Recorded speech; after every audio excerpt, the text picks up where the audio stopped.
Hey y'all, thanks for coming and watching Southern Landman today. We're here at Honey Hill Plantation and we're going to talk about something that seems probably elementary to a lot of you, but you'd be surprised how many times I see this done wrong. How to strap down a large piece of equipment, a gooseneck trailer. One of the things I like to start with, this truck has got airbags on it, so I'm cheating a little bit, but you've got to have just a little bit of tongue pressure.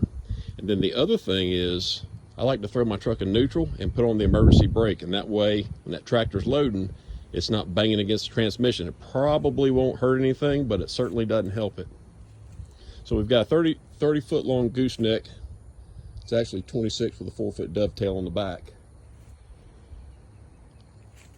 But let's talk about the chains real quick. Actually, before we get to the chains, let's talk about where it's at on the trailer.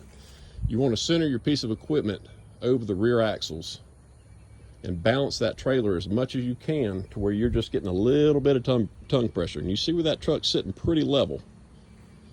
Those airbags are helping me out a little bit. But once you get it on there, then we're going to come over here. We've got to find our anchor point somewhere, like right there on the frame, where we can run the chains through and run them around the cleats to anchor them down. And the most important thing is you want these chains pulling against each other. Let's go to the back here.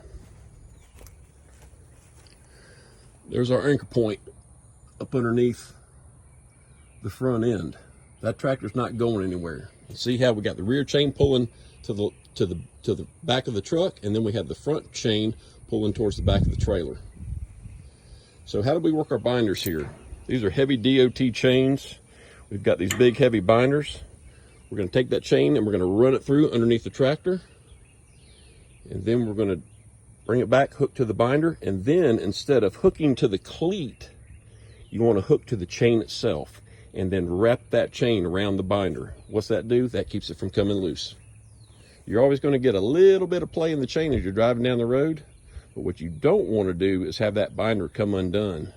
And by hooking it to the chain, top and bottom, and running that chain up underneath the cleat and then hooking it on the side, that tractor's not going anywhere. And the last thing I like to do before I tie down the front end of the tractor is I take my ramps and I push them towards the center as far as they'll go. Because what happens is, if they're all the way to the outside and you run those chains through there, you create tension in the chain, and as the truck starts going down the road, it starts to push these ramps to the center. And then you've got a loose spot in your chain and you've got a lot of play in it. So that's what you want to avoid. So everybody, thanks again for watching.